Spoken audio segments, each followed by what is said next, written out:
perhaps the experienced person like I am, I should know to turn my mic on.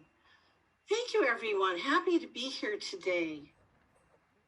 I'm going to share something that might surprise those of you who know me recently.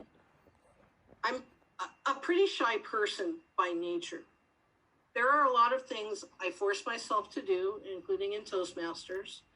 It is not my nature to go up, smile, meet people, but I have definitely learned how to do it. I've had a couple beautiful moments since I've kind of come out of my shell the last few years. And one of them was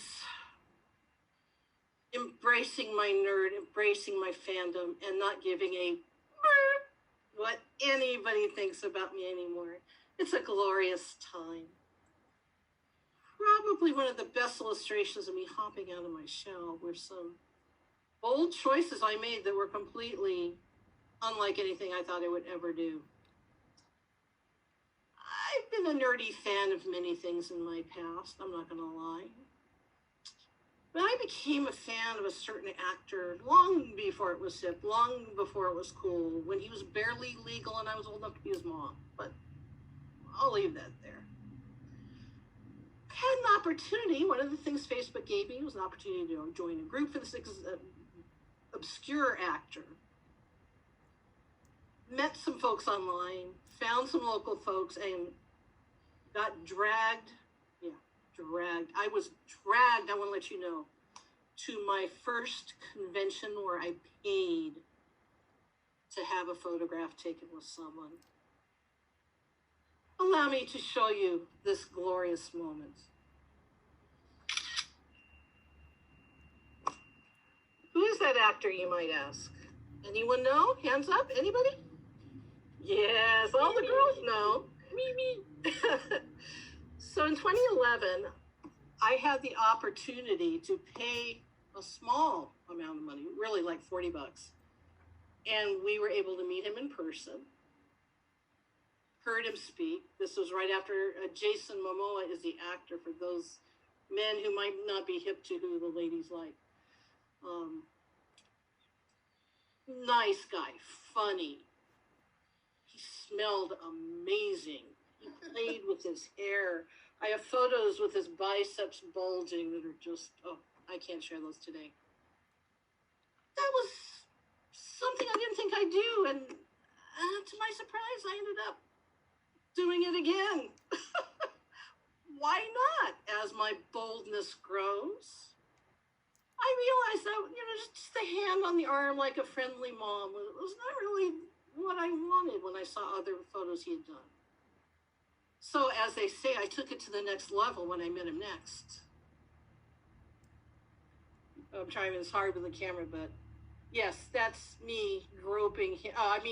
Hugging him. And him hugging me and feeling that height. I'm a tall girl. I'm 5'8". He is huge. 6'4", 6'5", maybe. I will never feel a back like that again. Ever. And it was worth every penny. And it was worth the drive to Phoenix, Arizona to do it. But I had higher goals. I have a personal fandom. Everyone appreciates assets of the opposite sex or their chosen sex. I am an arm woman. I love arms. Never noticed a man's legs, not looking at anything else, but I love arms and hair. So I had not met my goal here. I had groped his back, but I'm not a back girl. So I took it to the next level. Luckily, he was at Long Beach, still promoting pre-Aquaman fame. And here I am with another grin. But let me zoom in for the money shot, as they say. Oh yes, look at that. I touched that gloriousness. I still remember the soft hairs on his arms, the beauty of his tattoo. It was amazing, and I'm so glad I have nerve enough to do that stuff. So why am I talking about this at a Toastmasters meeting? Well, aside from making everybody happy. Here's why I'm talking about it. I'm going to use this as an example of, I think something everyone struggles with at Toastmasters, especially if they're new, is what do I talk about? How can I talk about things? What could I possibly talk about? So I'm going to give you some examples from this very speech today of topics you can pick. I know I've repeated it over and over again. Pick something you're familiar with. Just based off this little montage I did today, I could do a speech about Jason Momoa's career. I could do a speech about his interesting heritage, being raised in Iowa by an English-German mom and a Hawaiian dad. I could do a speech about why I like tall men. I could do a speech about tattoos that have meanings. The shark tattoo on his hand is actually a family tattoo and has significant cultural meaning. I could give a speech on being a cougar is okay, because why not? As someone once told me, it's not creepy if you're paying for it. I could talk specifically about hats I hate.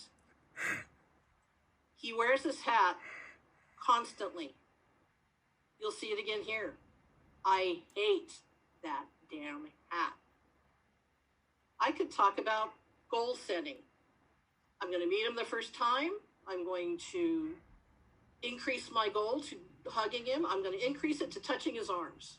That's a goal setting speech. I could talk about how to attend a convention wisely. I could talk about crazy things I have done. I could talk about owning the fandom of whatever it is you like. I could give a speech on a bucket checklist that I completed. I could give a speech on Carpe Diem. Seize the day. Don't be embarrassed by what you like. Just go for it. I could give a speech about things I love, like his gorgeous arms, or his hat that I hate. So there are 14 different speech topics I could split off from here. In closing, find something you like, find something you know, don't overthink it, and rework the topic. You may hear another speech about being a cougar is okay, just to stand by. Mr. Toastmaster.